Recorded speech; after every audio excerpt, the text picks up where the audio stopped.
Welcome to episode 10 of Interjections. On this week's episode, we recap the draw against Real Sociedad, the narrow win against Empoli, and we preview this upcoming week against Sassuolo and Salernitana. Thanks for listening.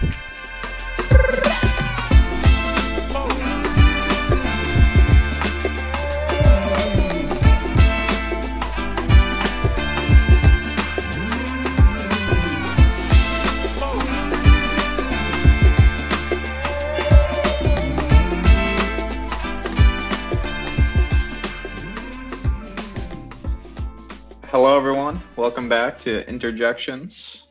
I've got Miko, Irfan, and Jay with me today. Entire crew's back together, united after Sterling stepped in last week. Just want to personally thank Sterling for stepping in last week. Great job, guys. Fantastic episode. Brothers universally united. Yeah, just, a true team. And, sometimes when somebody needs a sub, we have a deep bench and we can go to it and expect a goal. It's a good feeling. Truly one of the worst marketing slogans ever created. Maybe not for everyone being a close second. Yeah. Well, what about Inter is coming? Oh, that one's pretty bad too. Italians are not, especially Inter, are not good at marketing. I just remember the one, not to get too far into this, but the one campaign a few years back where they asked an artist to make depictions for the team, and he pretty much picked the monkeys or gorillas that was borderline racially infused. The Serie A, FIGC art.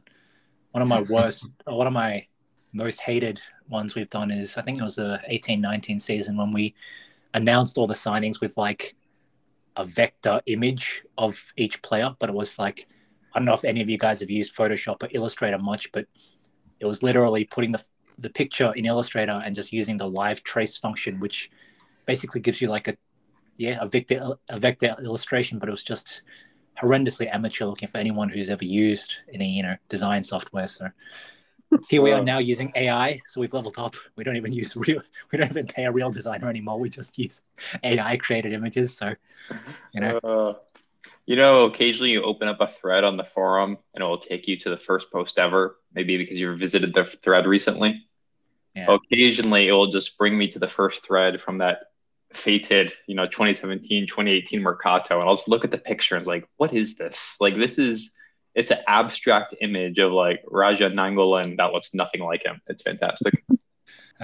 Anyway, let's talk about not at all. Let's talk about Real Sociedad. So 1-1 draw midweek, a tough, probably undeserved point, but a point nonetheless.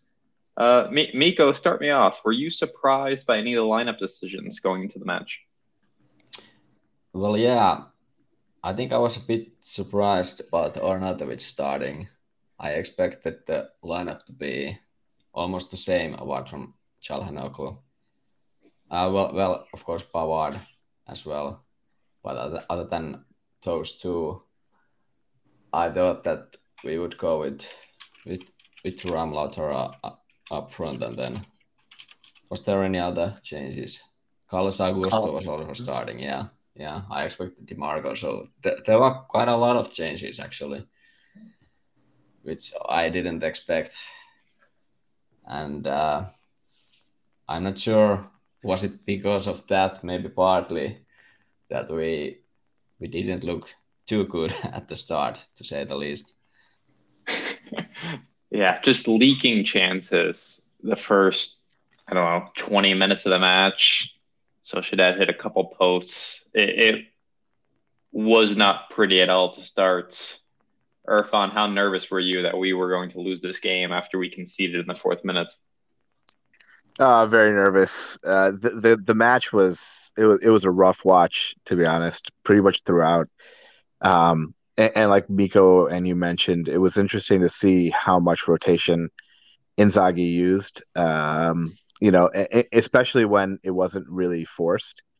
So that was, I think, partly the issue. The cohesiveness with which we play wasn't really evident in that match. But a lot of credit, I think, just goes to Real Sociedad. Like the physicality and speed of their press was very impressive. Like I remember as soon as the match started, I was thinking to myself, we're gonna get completely overrun for quite a long time here.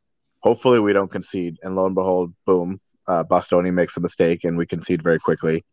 And then I was like, let's just hold it to 1-0 until maybe they get tired, because whenever teams press like this, they're never able to sustain it for 90 minutes. And so going into it, that was kind of my only hope. I was like, if something happens for us, it's going to be late when they're tired. And lo and behold, that's kind of what ended up happening. But yeah, for a long time during that match, it was very nerve-wracking, not just because we were down, which we haven't really been this whole season, but also just because of the way we were playing and the way they were playing. We really didn't seem like we had much of a chance until maybe 65, 70 minutes in. Yeah, it was a sluggish start. Even after they scored the goal, they were on the front foot. But I do want to talk about the goal for a second. I think the easy and maybe the right answer is to say this is a Bastoni howler. But I saw some truthers on the forum blaming Asllani for the goal. So Jay, give me your thoughts. Is Asllani at fault for this goal? Ultimately, no. Just want to say that we're going to have to call them Real Sociedad after the spanking they gave us. But I don't think it was Asllani's fault. I mean, I agree that... Look, I've heard a lot of opinions about Asllani, and it's about time we kind of spoke in depth about him because, got to give the people what they want, and I think there's an interesting topic there. But I've heard a lot of opinions about him, and to be honest, it's interesting that I find myself agreeing with pretty much all of them. Those that defend him and those that criticize him. I think there's a lot of truth to both sides of the coin. I agree that he's not great at making himself available to receive passes the way you'd want a DM to in our system. Like Calhanoglu and Brozovic were always hustling to get back into, a position to receive the ball, relieve some pressure off the goalkeeper and back three. They would drop into the back three, allowing one of the defenders to push up, that kind of thing. And they would create these avenues for passing triangles and whatnot. And I don't see the same in Asllani. I fail to see how that in itself could be, the reason for that goal, though. I mean, football is all about, mistakes and events one after the other. And if Asllani had a mistake to begin that sequence of Bastoni not having an outlet and not having a teammate to help him out, okay, that's Asllani's fault. Let's put it that way. But then it's Bastoni's job as an experienced player to be able to correct that mistake. And instead of correcting that mistake by simply going long or passing backwards, he chose the worst option and just compounded the mistake by making a mistake of his own. And so the goal is 99% Bastoni's fault. Is that a dog? Yes.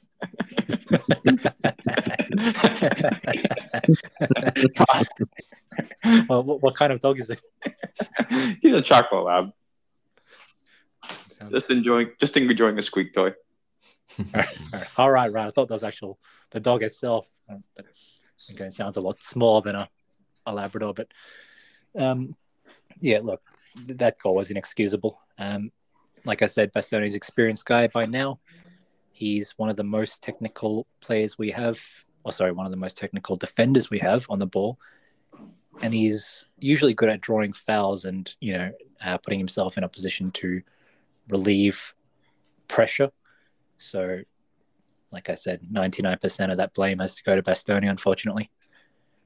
What did you guys feel about the decision to start Asllani? Obviously, we have the gift of hindsight here, but the right decision, wrong decision? I think it was a right decision to start Asllani, but maybe not all the other guys. But then again, if you guys didn't read Inzaghi's comments afterwards, after the match, he talked how they were like some, I don't know, loss of energy or knocks or such things for some other players. So maybe that was part of the reason why he rotated this much as we saw.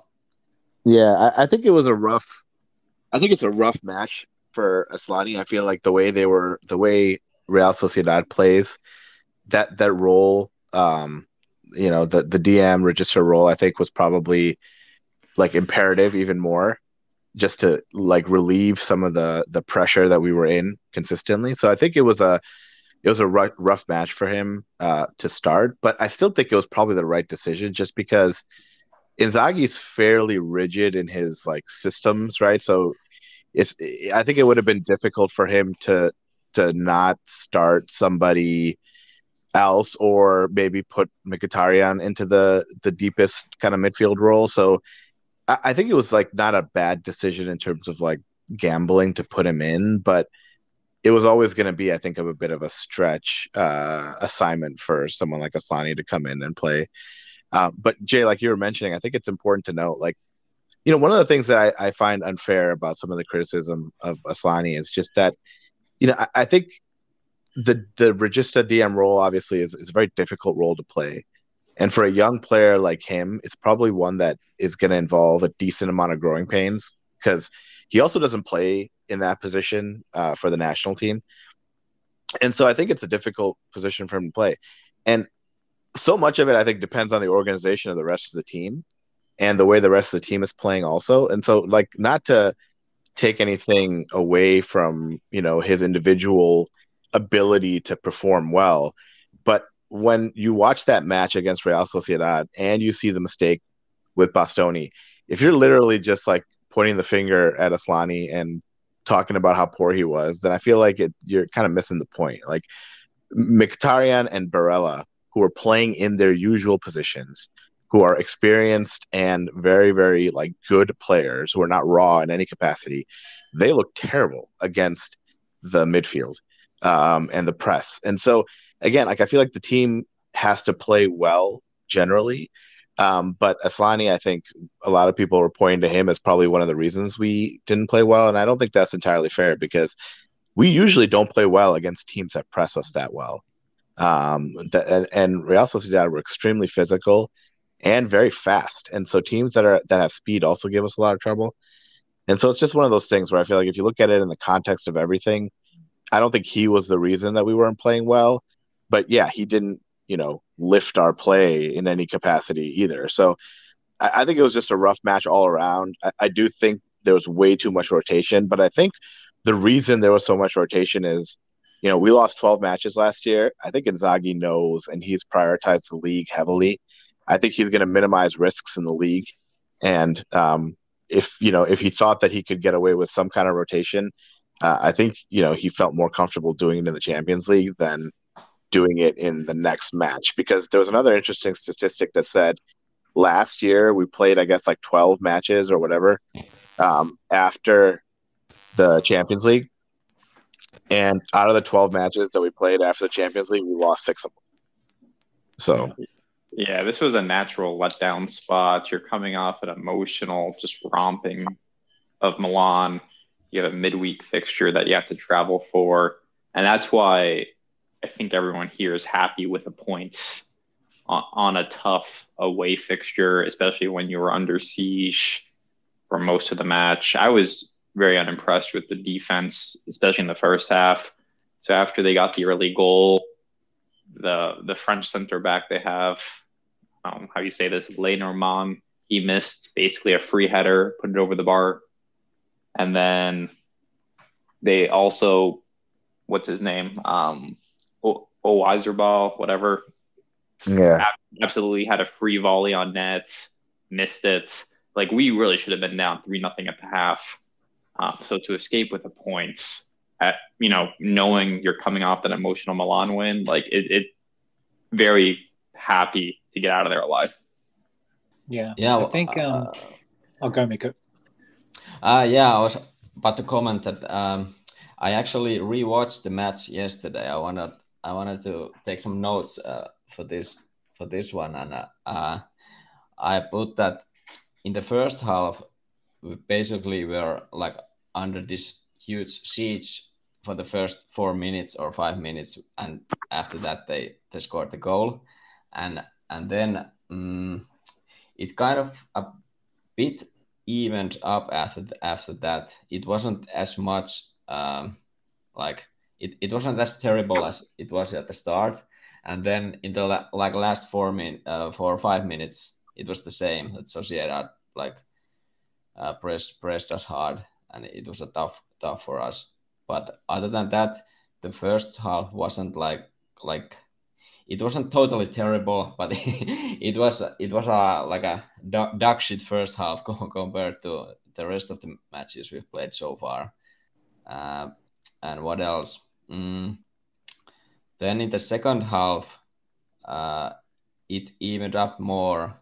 But in the start of the half, it was again the same thing, that we weren't ready at all for the second half either, and they came hard at us, and they had like some a good header chance, and then I think there was some other as well, and They hit the post from a corner. Yeah, I think that was it. And then when the subs came in 10 minutes from the start of the second half, then we started to like little by little take over the match. It was way more even after that. Yeah, so if I can sorry, I was going to say, I thought Arnautovic was horrible for the most part on Wednesday. Not that anyone played particularly great, but he in particular was disappointing. And I thought there was a strong 1-for-1 correlation between when he came off, when Thuram came on, and when we really found ourselves actually contributing to the match and playing better. We were not generating anything on attack with him up top. Yeah, I think I agree that Arnautovic, he wasn't good at all, but I wouldn't put like all the blame on him in the first half. It was more like Irfan said about the lack of cohesion between all the players, that we weren't quite ready for the hard press and the high line, and we couldn't use the space behind their defensive line as well as we should have. All these combinations where we put the long ball behind the line and then we run there. We didn't have too many of them in the first half for some reason. I think the press was so high that we just couldn't find the combinations to get even that kind of passes through, and I don't really know why. But on another note, I saw Lautaro commenting after the match that we were just poor because we weren't ready. He confessed that as well, that they weren't ready properly for the match for some reason. It's hard to say. Maybe it was a lot of matches before that, and of course the derby few days earlier maybe affected mentally. I don't know. I was a little bit worried when I realized that Sociedad are the pot 3 team. I was thinking, hang on a second, that makes that point seem a little bit less valuable than if it was gained against the pot 1 team. Obviously, we're the pot 2 team here. They are actually pot 4. They are pot 4 team actually. Yeah, the pot 4 team. Oh, that makes it even worse, doesn't it? No, it really doesn't, because the pot 3 team is Salzburg, and I don't rate them at all. I rate Sociedad a lot higher than Salzburg, but yeah, I don't know probably, about you guys. Probably fair. Yeah. But what can we account this to? Is it just typical kind of Inter against Spanish teams? I think it'd just be kryptonite for us. But it also had me thinking, what happens if we run into more Spanish teams in the in the knockout stages? Should we make it? Yeah, I think I had like 2 main takeaways on that point, Jay. I think the one thing was, we talk about how we should be ready for a press and we should anticipate the press because that's how the team plays. But I think in for some of us and all of us who've played, like it's one thing to anticipate the press, and it's another thing when it actually starts happening to like be able to adjust quickly to the speed with which they're playing. And I think we struggled with that. I honestly think had we not conceded that first goal, which was just a blatant mistake, right? Had we not conceded that first goal, I think we would have probably settled in a little bit faster, and we would have been a little more calm. But I think there's just like a natural time it takes for any team to like adjust when someone's coming at you with that kind of speed, even if you're anticipating it, because just the real time action of it is different than studying it and anticipating it. And then I think the other thing that was very interesting was so much of our game involves feeding Lautaro and having him kind of function in that pure kind of 9 capacity where he'll grab the ball and he'll lay it off, or he'll grab the ball and be part of the build-up and then, free up space for the wings, etc. And what Real Sociedad was doing with him was they were giving him like zero space and zero time. Like there were so many times where we were able to move the ball past the midfield and get the ball to him, and he literally could not even turn with the ball. And as soon as he got the ball, he was knocked down. And as soon as he got the ball, he was immediately like surrounded by 2 or 3 players. And so I feel like they did a really good job of completely neutralizing Lautaro for a long time as part of the buildup. Maybe more as part of the buildup than as him as a pure striker. But as part of our buildup, they completely kind of took our head off the top. So that's one thing I noticed. And I don't know if other teams will try that or have tried that, but I feel like that was a struggle for us in the beginning. I think also what made it worse was that with Arnautovic on the pitch instead of Thuram, it really hampered our ability to play the ball long into the channels because Arnautovic is not making those runs. He's obviously lacking the pace that Thuram has. And on top of that, he was just offside 90% of the time for some reason. Yeah. Yeah, Thuram is our best press breaker, and not having him in the match meant we weren't taking advantage of the high line at all because Lautaro is not the fastest guy in the world. Arnautovic is not fast at all, and there was just no one available for long balls from the midfield. Yeah, I think that really killed us, to be honest. Bigger kind of mistake than it seemed at the start. I feel like Inzaghi was anticipating we'd play long out of the press, but that obviously expected Arnautovic to have more success in holding the ball up, trapping it, and then laying it off for the runners. But that didn't happen, and I think that really hurt us. I think also, how can I say, Augusto, I thought was fine. I wouldn't have minded DiMarco for a bit more athleticism, for a bit more speed and some of the long balls that he can provide. He can switch to the flanks very well, as we all know. But the biggest issue for me was, if there was one change I could make for that match in hindsight and let it play out again, it would be Thuram for Arnautovic, mainly for that reason, breaking the press rather than, say, Mkhitaryan for Asllani or anything like that. Yeah, I think I agree with that. I think Thuram would have been a huge change, and I think Arnautovic, at least what he ended up offering, was not nearly enough, and I think it hurt us quite a bit. But on a positive note, I will say 3 things that really impressed me about this match was, one, Jan Sommer. He was awesome. He made so many great saves. He was always on point. Really couldn't do much about the goal, but I think he kept us in it quite a bit. I thought Pavard had a great debut. He played really well for us. I know as a team we didn't look that great, but if I had to pick like an individual performance that impressed me, I would also say, in addition to Sommer, it was probably Pavard. And then the third thing was, in a way, this was an important match for us because the way we've started the league so far, we've been so good defensively that we just haven't conceded.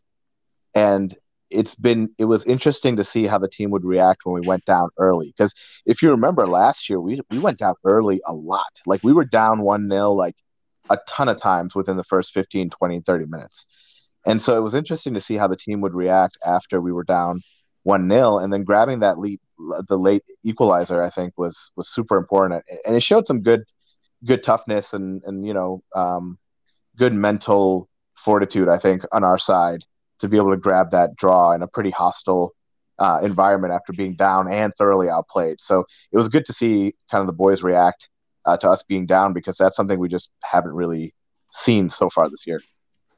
Yeah, I liked the guys' reactions after the match. Everyone or no one shied away from the fact that we got outplayed, but they said it as it was, which was that we suffered tremendously and we essentially lost for the majority of the game, but we did well to kind of not get too blown away. Heads up just enough to take advantage of that opportunity when it did come along. I don't know if you guys saw Fratese's comments when they asked him about his assist. He said "que culo," which basically means "what an ass" or something to that effect. Indicating that he didn't mean to assist Lautaro at all. Obviously, it was a shot that he dragged wide. But and Pavard, I mean, I guess we'd be almost extending into the Empoli discussion here, but he just seems like a different class of player. He really feels like what he is, which is a world champion, multiple-time Bundesliga champion, just like a winner through and through, completely unfazed by the fact that their team was killing us and the fact that his teammates were not coping under the pressure. I didn't see him get dribbled past once. There were many occasions where he had these Skriniar-like one-on-one tackles where he just stick a foot out and just surgically the ball off the attacker. And that was so great to see. I think he's going to be huge for us. And to be honest, I feel bad for Damian because he's obviously been such a great during his low cost and his utility and his overall really high level of performance. But I think we have to really let Pavard nail down that starting spot at right centre back now. No point rotating him. No point, easing him into it, as we saw against Empoli as well. He's just, like I said, he's a different class of player, and there's no point in keeping him out of the team for any reason.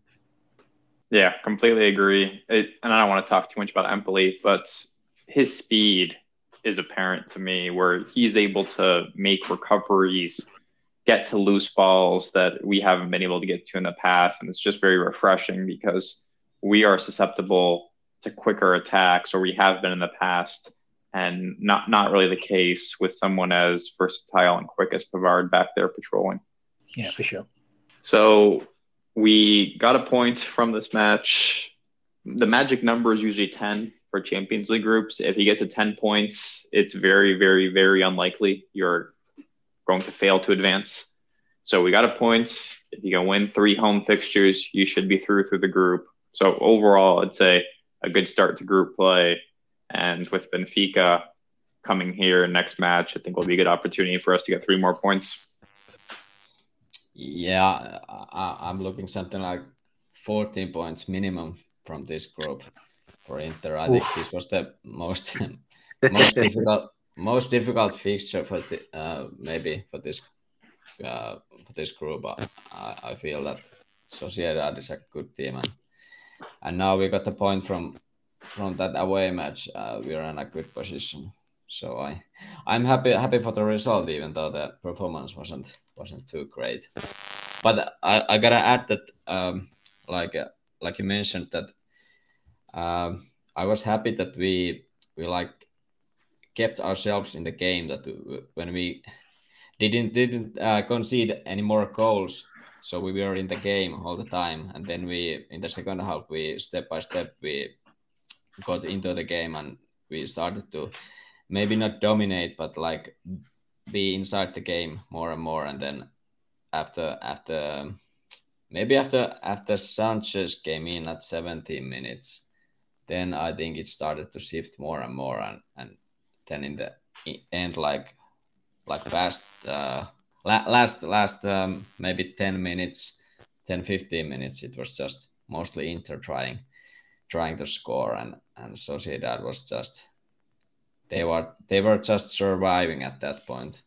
Yeah, so, I felt like if the game went for another 5-10 minutes, we may have won. I really did feel like they had depleted everything. They were not even, slightly looking to attack in the last 5-10 minutes of, we scored at 87 minutes. So in the last 5, 6, 7 minutes. But yeah, it felt like had that game gone longer, maybe we could have snatched something. But yeah, what can I say? It was one of those games where I'll take a point, considering mainly because of Spanish opposition. And like I said, we just have a horrendous track record against the Spaniards. I didn't expect to get played off the park like this. But But having seen how good Sociedad were, I guess you can't really be too upset with a point. And I think, I do think they'll probably be tougher than Benfica, to be honest. But or than Salzburg. But Benfica's Benfica's one of those teams that always causes trouble for anyone in the Champions League, even though we beat them fairly comprehensively last season. I feel like it'll be a different game this time around. I don't expect to. Yeah, I don't think Benfica is going to be an easy win or easy fixture. We should win. I don't think there's any excuse for us not to win, but I don't anticipate it's going to be like a one-sided match when it comes to the home fixture or really the away fixture. I think they'll be tough, but I think we can beat them. And Salzburg, who knows? It's the Champions League, and yes, we are a vastly superior team to them, but you never know what's going to happen in the fixtures. We just have to be ready to play, and hopefully we don't see the same level of rotation that we saw in this match. Maybe Inzaghi took something away and won't necessarily try to have 6 new players on the pitch. So let's see. Speaking of rotation, it looks like one of our options is maybe out for a while. Arnautovic came off with he looked like he did his hamstring, and so that's at least 2 to 3 weeks out, you'd imagine. Yeah, it did not look good. He wasn't able to finish the match against Empoli. And if we drop down to having only 3 healthy strikers, I think it just goes back to a point from earlier episodes of we're going to need to play a 3-5-1-1 more because we just don't have the bodies necessary. Most teams who play a 3-5-2 you only have 5 forwards. Conte used to have almost 6 forwards in his peak Juve days. Because that's just the amount of bodies it took for a Champions League campaign when you have 2 starting strikers. So trying to navigate with 3 is this isn't going to end well. And hopefully Arnautovic can make a quick recovery, and hopefully Mkhitaryan's comfortable playing in that, supporting striker role for a little bit. Speaking of Mkhitaryan, again, not to jump too far ahead to Empoli, but he played another 90 minutes. How bad is Klaassen that he can't be relied on as a substitute for Mkhitaryan at this point? I was hoping that we'd see him already, but because I actually rate the player more than most people seem to, but I don't know. The signs are not great in my opinion. If we can't even get him if he can't even come on to give Mkhitaryan a breather. Are we on the Empoli match already, or how we wanna? Let's formally dive into the Empoli match. So Empoli, 0 goals in the league coming to this match, last place in the table. This was a business trip in every sense of the form, where you're going in, just get out with your 3 points, doesn't matter how pretty it looks. And we did just that. Jay, to answer your question directly, I don't understand why we signed Klaassen. I still don't. He's not the regista we were looking for. He's not the Samardzic type who's going to go up to attack and directly contributes that much. Although, he does have a good goal scoring record. Maybe I'm misreading him. I just view him as a body. I don't think there's a good reason we brought him in other than the cost was nothing. That's the reason. It costs nothing, and we need a body to replace Sensi on the bench because Sensi is not even on the bench. But if we just needed a body, couldn't we have at least gone with a body who's a bit more fit or at least a bit more physically gifted than Klaassen? Pereira. Oh, there you go. Yeah. Yeah. You know my thoughts on this. I'll let someone else speak to it. I think I've seen Klaassen a fair bit for the Netherlands, more so than Ajax, although I have seen him a handful of times here and there for Ajax. I always thought he looked pretty intelligent. And, a thought came to mind while I was watching the Empoli game. It was somewhat influenced by some of the goals that I saw earlier in the weekend, like Barcelona's goals against Celta Vigo, and I think it was Napoli's goals when they came from 2-0 down against Genoa to draw 2-2. You know what we lack, and you know what we haven't? We don't have many people doing this on our team. A little these little cute dinked balls over the top, from midfield to a striker making the front line, making a run behind the defensive line. We always go for balls on the ground. We lack this apparently elusive skill of simply dinking a little ball over the defensive line, if you know what I'm saying. And I've seen Klaassen do that several times at Ajax and the Netherlands to good effect. So, not to reduce a player to one particular style of pass or anything like that, but I don't know. I think he's more creative than a lot of people are giving him credit for.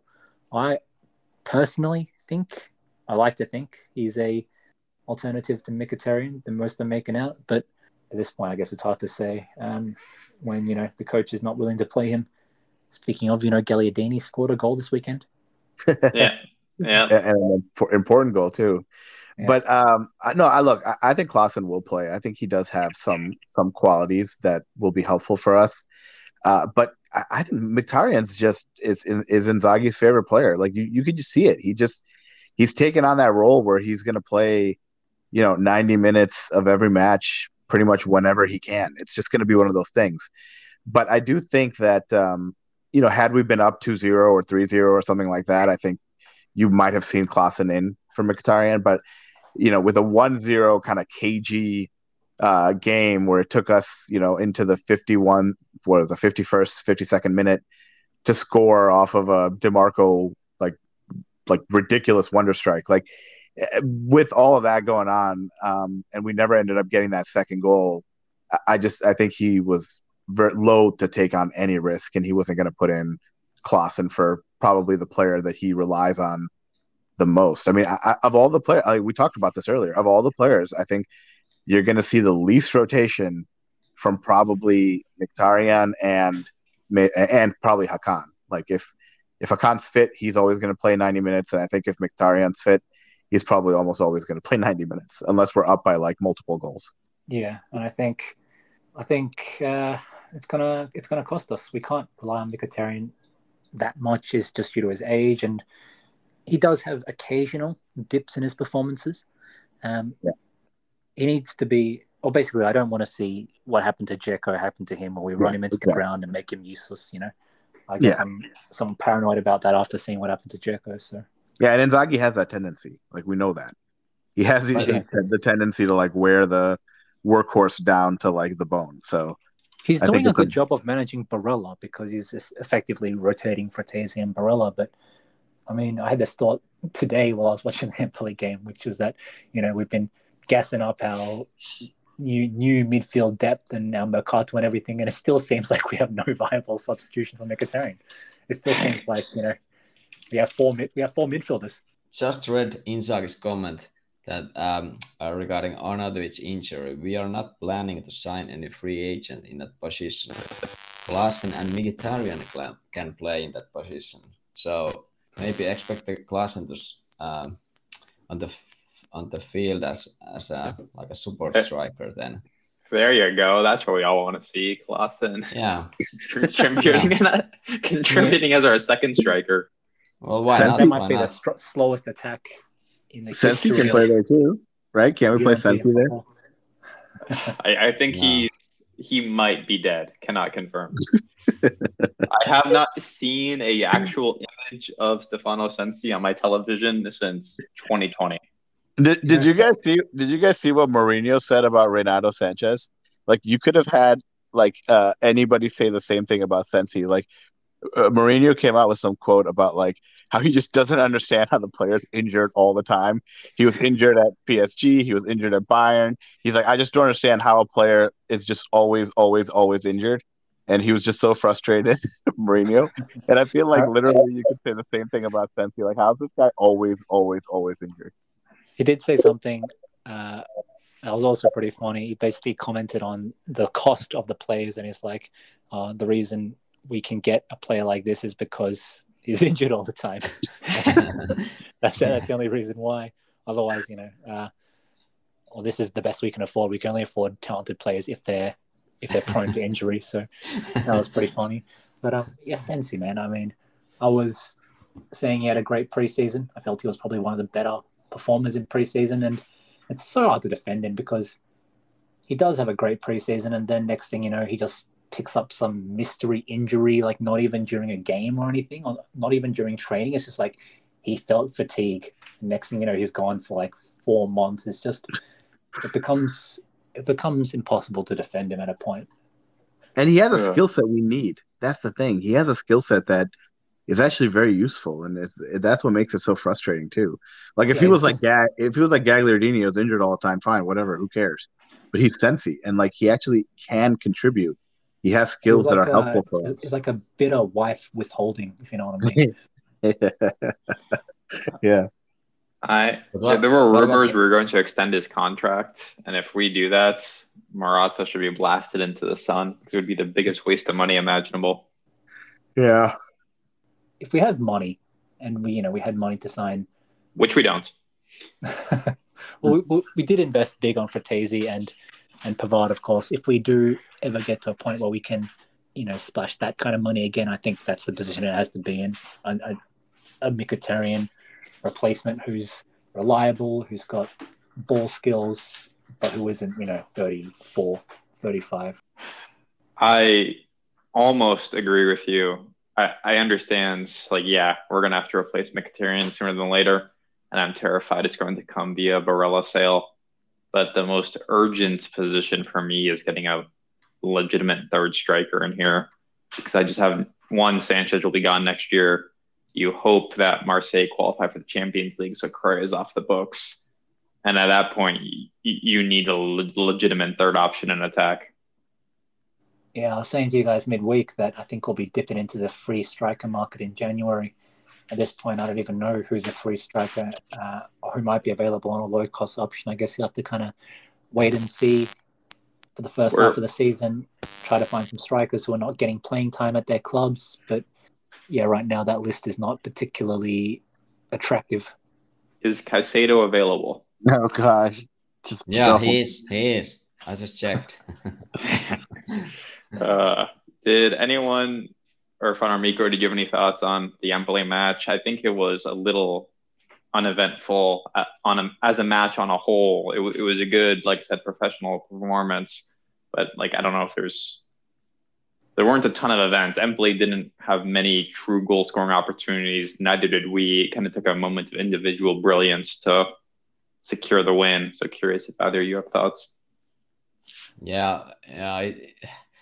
I anticipate that it would have been a bit easier for us, but we didn't manage to score at the start when we had this kind of pressing moment. We started strong, but couldn't get any good scoring chances, and then it faded away in the first half, and then I think in the second half the goal came quite soon. Was it like a 50 minute or something? Yeah. So after that, it was maybe a bit easier for us. We just laid a bit low. We didn't have to score, but we tried and so on. We didn't let Empoli do much apart from some occasional attacks here and there, but nothing like really dangerous came out of them. Yeah. Go ahead. The biggest thing was right in the end when the Arnautovic went down and we had to play with 10 men. That was like the only situation when we were a bit in trouble, and that was just unfortunate, and we couldn't do anything about it. And even in that situation, I followed Barella, and I think he was exceptional, like covering the ground and running up and down, and he did very well there defensively to mitigate their pressure. And of course the whole team did well, but I watched how Barella acted there, and he did well. He did well because he had to like playing two positions there at the same time. But other than that last, was it maybe 5 minutes, 6 minutes, we didn't have troubles, but we had trouble scoring. We didn't manage to like create create too many scoring chances. So that was a bit of a worry in a sense that it was Empoli. They conceded like 12 goals or something, and 0 points and so on. But yeah, what about you, Irfan? The biggest takeaway from the... Oh, sorry, go ahead, Fun. I just say one thing that was interesting to me was I hate playing these. I hate playing these teams when they have a new manager. It's always there's always a bump, and they always play a lot better. They're more energized. Like the way Empoli played today, like we were good, we were fine. Like we could have played better, I think, and we could have had an easier time. But the way they played today, they didn't play like a team that had lost, all their matches and never scored a goal and conceded like 12, 13 goals. They didn't play like that. I mean, they played fairly well. Now again, we should have done a lot better. We didn't generate a ton of chances, but we didn't. We'd never lost our composure or cool either. We looked pretty much in control, I think, throughout the match. I know we talked about it a little bit. Pavard again, I think, was a standout performer. He's just, you really do get what you pay for. Like there's a reason you pay money for these players, and you don't just like, try to get them on a free or get them on the cheap and hope they overperform. Like you need players that you pay for, that you expect to perform at a world-class level, and then they do perform at a world-class level, and it lifts your whole team. And so, Pavard in that sense, I think, is an important signing for us, and I thought we played well. DeMarco's goal, again, just incredible. Like the class with which he took that goal and finished was unbelievable, and I think it really helped us because otherwise this was trending towards one of those typical kind of 0-0 matches. It's just one of those annoying, teams that doesn't give up much because they have a new manager and they're trying to impress, and those early starts with what used to be Handanovic in the baseball cap, that sort of stuff. It's just I hate those. I hate these matches because also for me on the U.S. side, I wake up at 5:30 to watch them, 5:30 a.m. to watch them, and it's such a struggle because they end up being usually snooze fests and then sometimes losses or draws. Yeah, for me, the biggest takeaway from the match is that there was a constant pressure. It was like holding a plank. You're not quite at that point of failure yet, but you're starting to feel that strain. And Empoli never exceeded like a 7 or 8 out of 10 level of pressure, right? But you could feel that it was pretty tense, and we did well not to get overwhelmed at any point, not to let that level of tension rise to the point of any difficulty, even though we ourselves did not raise our game over like a 6 or 7 out of 10 at any point either. We did well to keep Empoli at bay. As you mentioned, they had a significant bump, in my opinion, due to bringing Andrea Zoli back. Additionally, I hate Empoli. I've hated them ever since that final game in 2018-19 where we won 2-1. We secured 4th place and Empoli went to Serie B. The last 10 minutes of that match were just torturous. But if you remember, Brozovic scored from halfway, but then it was cancelled because of Keita Balde failing in the build-up. He took a red from that. yeah. But ever since that match, he got a second yellow, and after getting a first yellow for taking his shirt off, after Icardi missed the penalty, of course. But ever since that match, I've just hated Empoli. It has nothing to do with the fact that they beat us last season. I couldn't care less about that.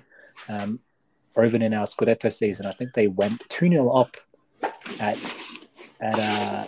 San Siro, with, of course, Pinamonti scoring before we came back. That's right. Too. But yeah, since that was the last game of Spalletti's inter-career. But since then, I have hated them, and I think the team deserves credit for showing a lot of maturity and just keeping the game steady. And if you think of the game as like an arm wrestle, neither team was able to put that much pressure or up the power levels on one another.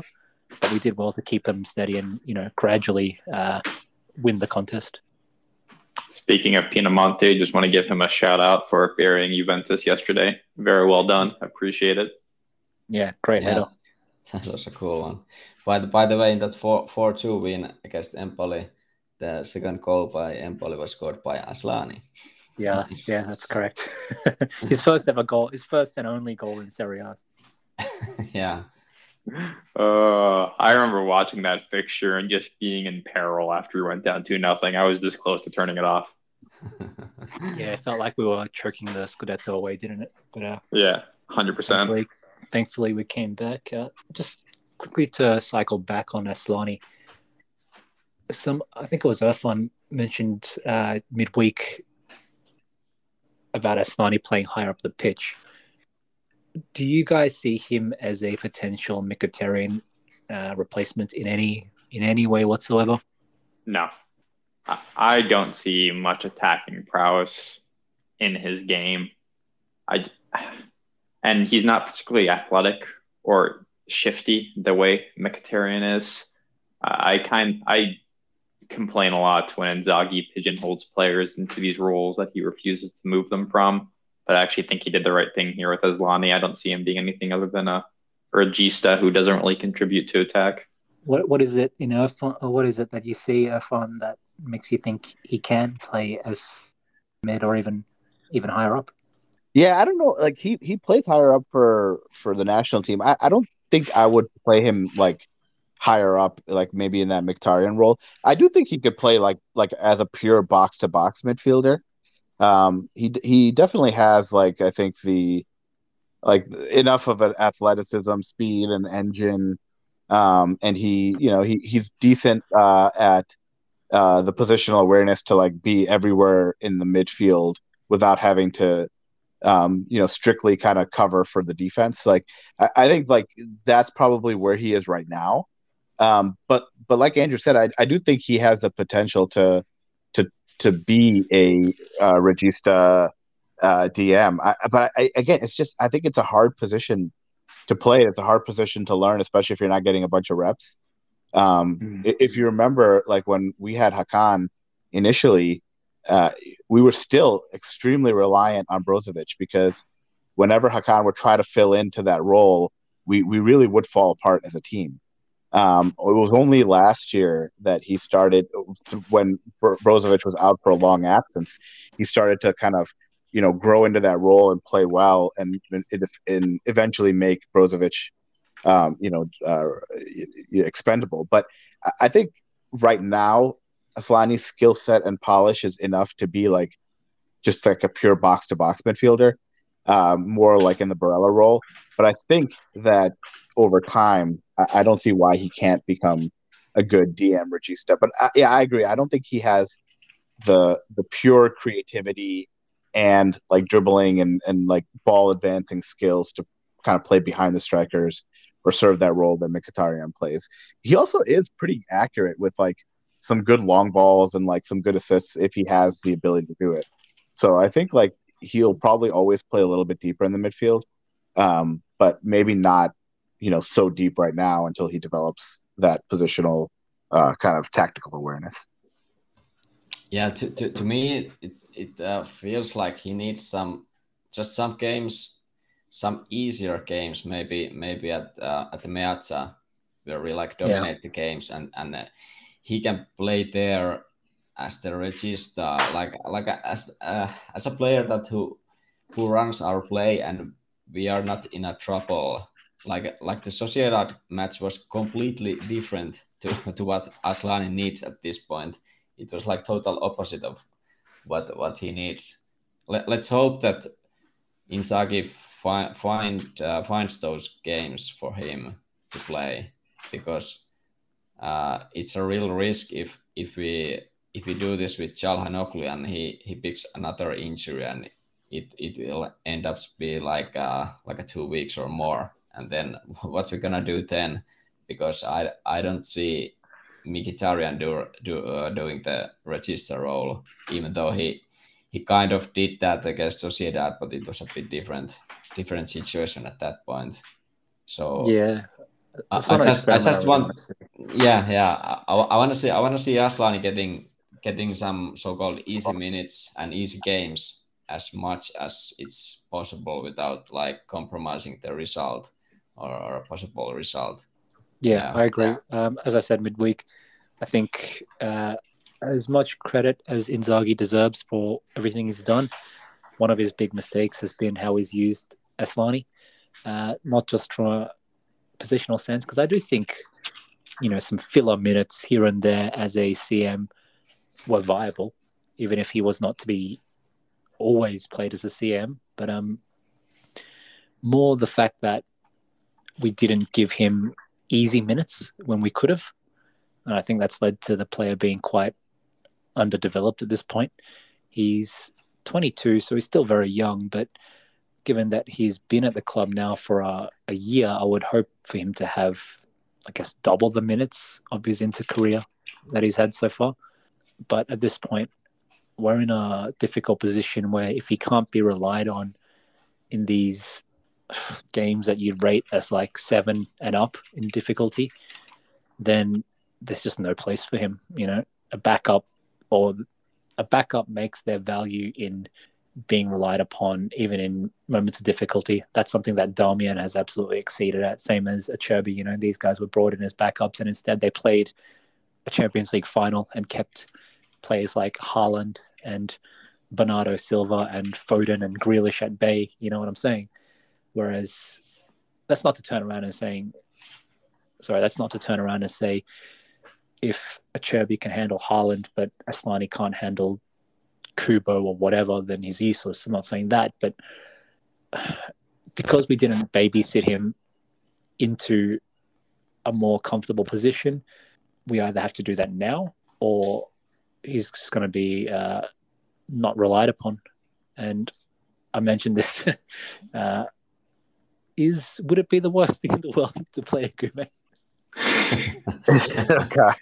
Before I even get to that, yeah, I think and we've talked about this before. Inzaghi doesn't have a great track record of kind of nurturing and bringing along, younger talent. Like our team is also not really set up where, like for example, like Bissek is not going to play. Like he's not going to see minutes, right? Like we signed him. He's a body. He's training. He's getting practice with the first team. But you don't actually expect any sort of like meaningful rotation or meaningful minutes coming in from Bissek. And I feel like, this is one of those things where Inzaghi is just not particularly good at it. And I think part of the problem, again, is that we're under so much pressure to really perform in the league that he's just not going to take these chances. Like hopefully, and then the other problem with Inzaghi is like a lot of players will rotate for like the cup matches and things like that, like the Italian, like the Coppa Italia and that sort of stuff. But I feel like Inzaghi actually takes a lot of pride in the fact that he's like a really good cup performer, and it's a trophy for him. So I also think that he takes that very seriously. So he where you might typically see rotations of Asllani getting 90 minutes, Bissek getting 90 minutes, you're probably not going to see them under Inzaghi. So I think with Asllani, like sometimes he'll be forced to play, like maybe he was against Real Sociedad. Hopefully, it'll be a better fixture for him. And then other times, he'll just come in when the game is already iced or something like that. But as long as he gets additional minutes that last year were almost entirely going to Gagliardini, I think it'll be a step up. Yeah, I think that you have a good point there that Inzaghi has a lot of pressure that he can't nurture these younger players just for the sake of it. The first priority and the second priority and the third priority is to get a result from the match.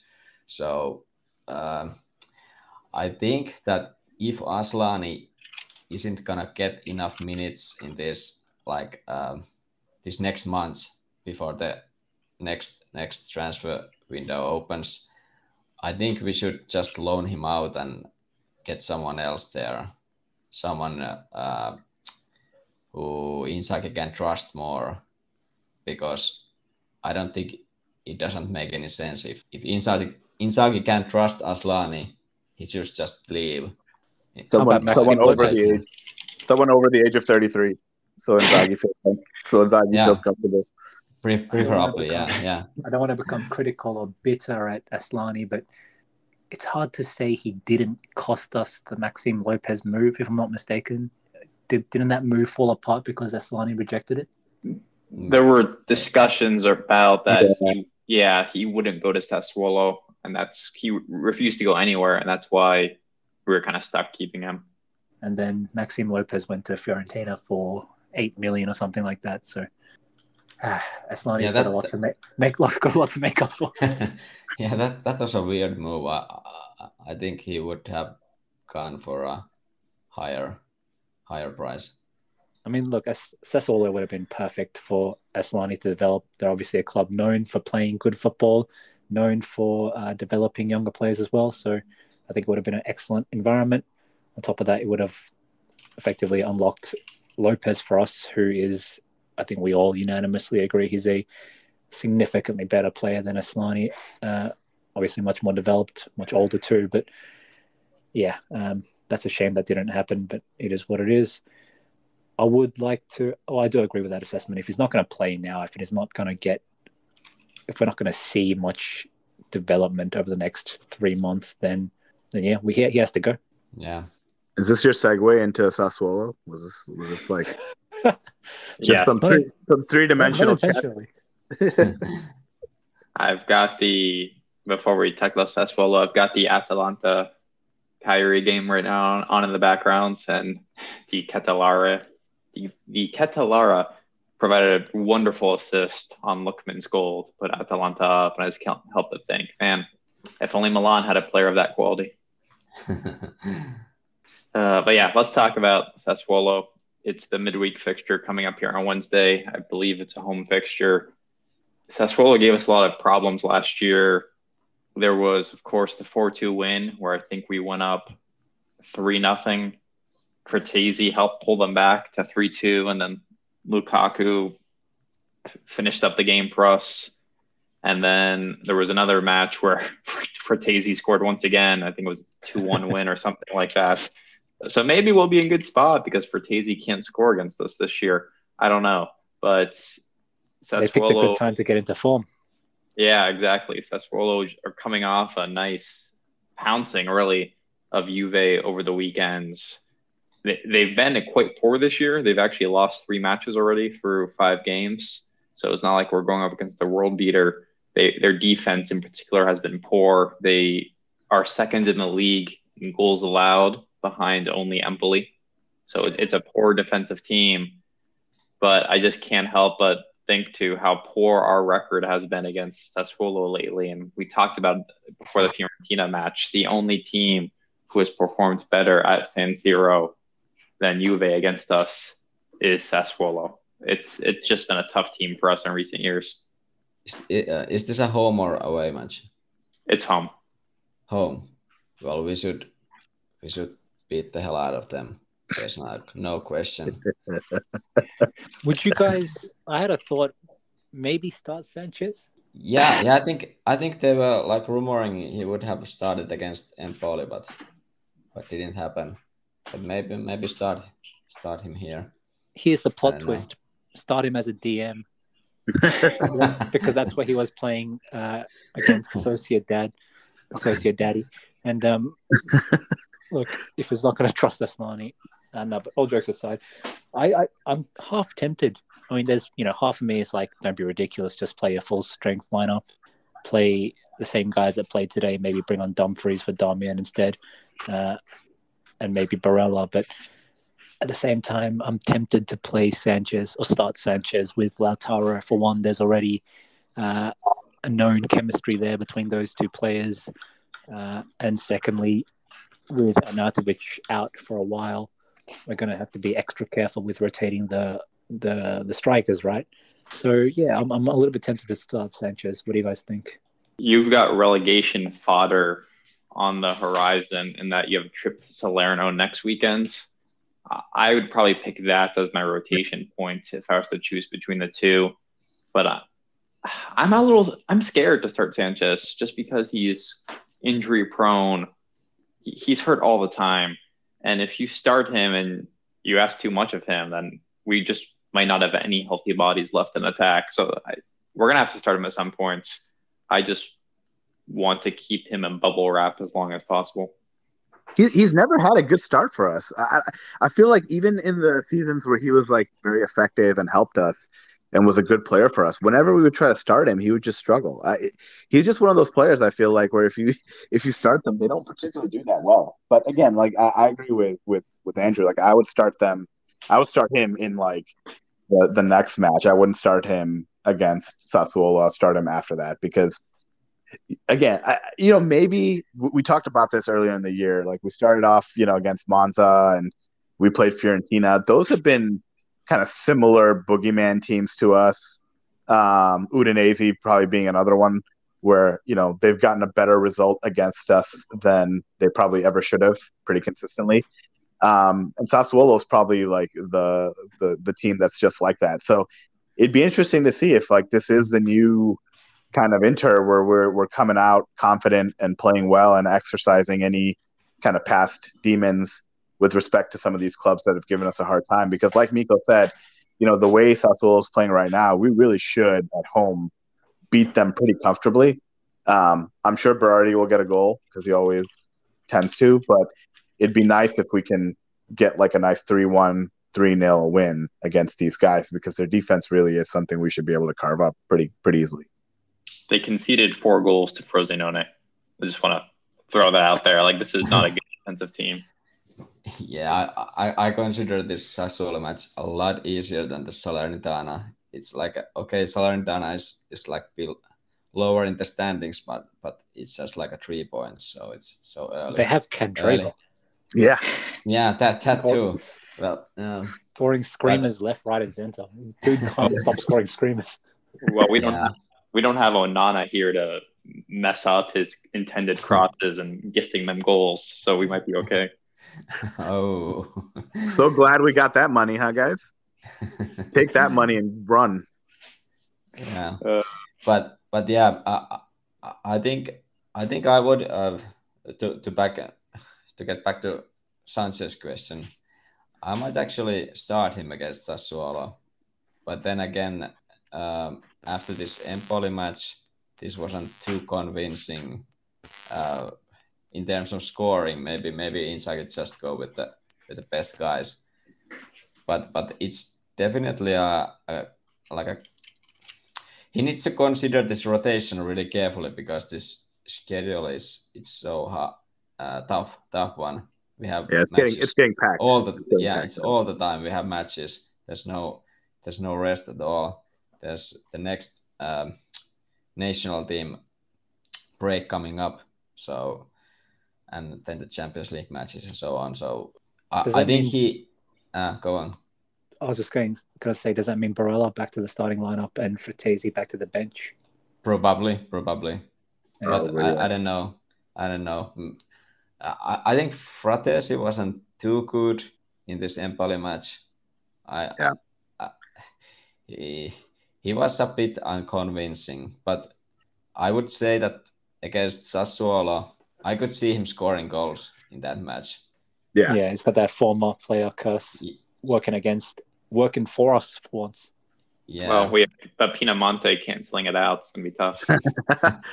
One thing we know is that Mkhitaryan will play 90 minutes. So at least we can slot that in for Sassuolo and for Salernitana. Like I'm sure he'll play 90 minutes in both. Well, yeah, now that his deputy is Klaassen is our new supporting striker. Yeah, maybe he's gonna start. But yeah, it's interesting to see if we can see Klaassen play finally. I could see him play I could see him playing in this match. Maybe not against Salernitana, but in this match after we are like 2-0, 3-0 up. I could see him coming in. So I always just like to look at the team sheet of who you're going to be playing against. And Sassuolo's attack is very formidable. Like Pinamonte, I don't think anyone here thinks too highly of him, but he's a good like mid-table Italian striker. Berardi, of course. They have that Albanian like supporting striker. Is it Barami? Like it's a pretty good attack. But then you look at their defense, and I have no clue who any of these guys are.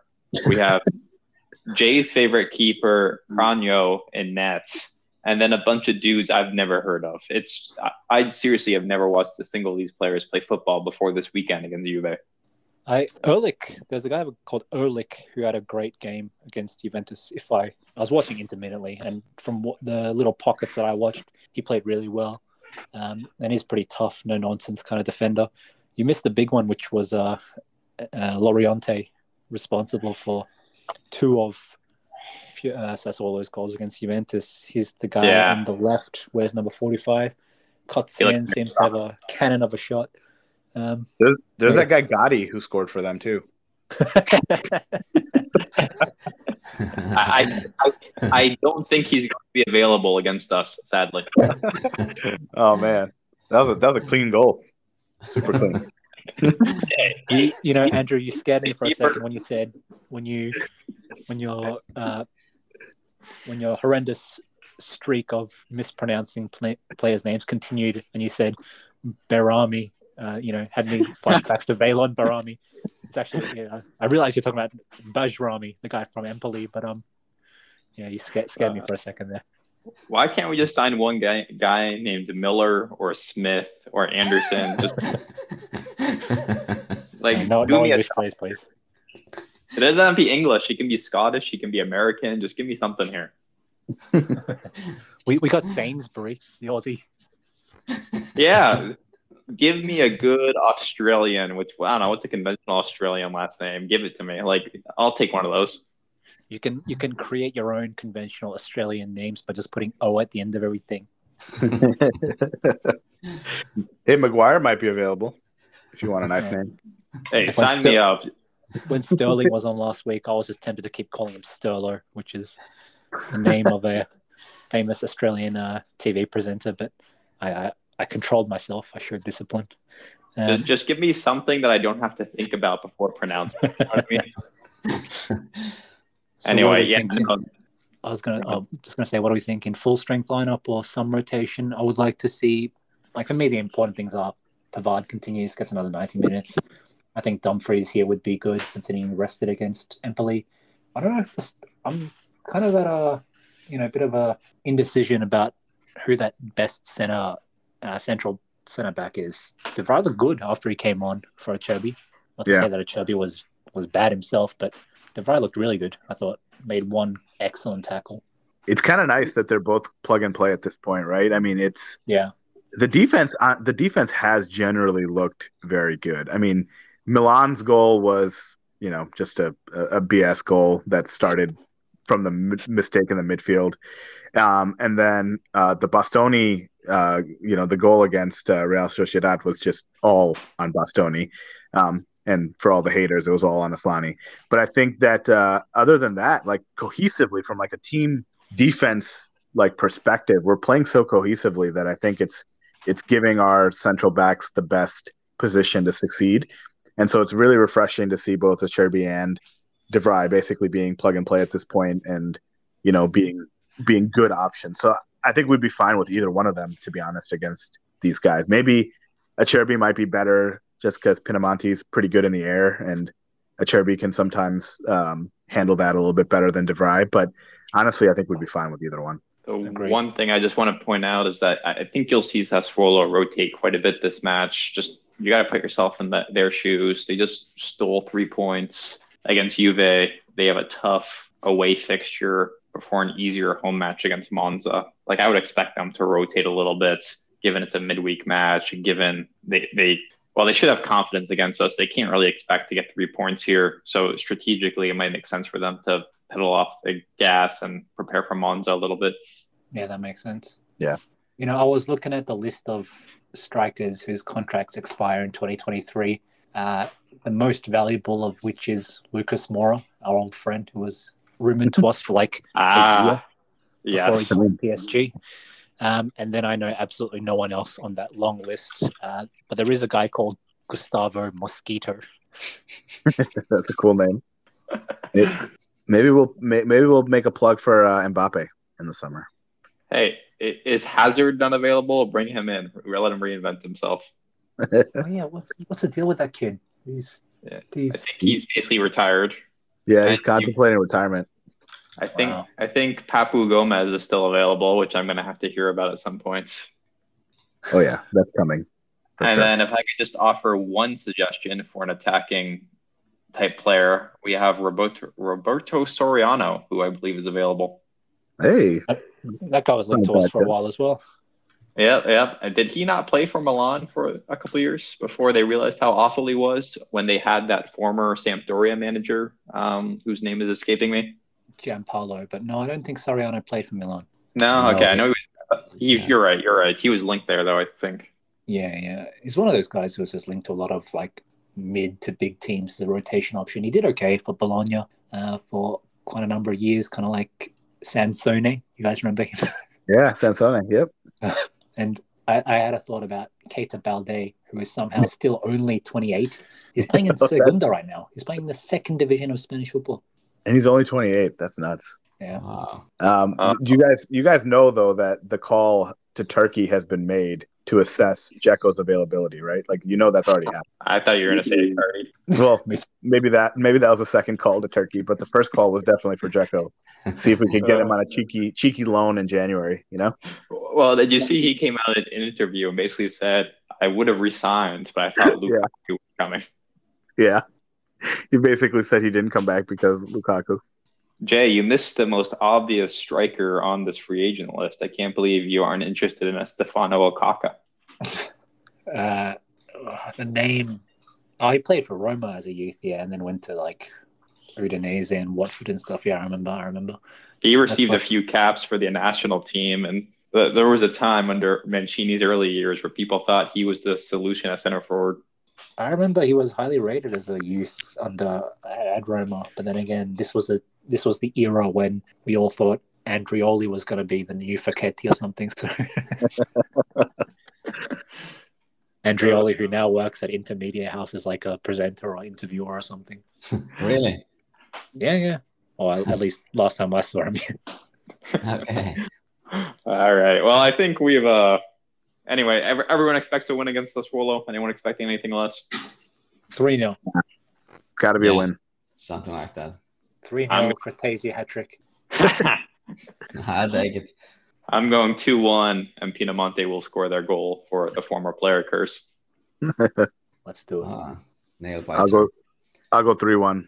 Well, I go 3-0 as well. All right. Miko's the only one with a good track record of predictions, so you can take his word as the bastion of truth here. All right. Well, thanks everyone for listening. We'll be back next week with a recap of both the Sassuolo and Salernitana matches, and we'll also preview Benfica. So looking forward to it, and hopefully we'll have 2 wins between now and then. Thanks, guys. Catch you later. All right. Thanks all. Bye-bye.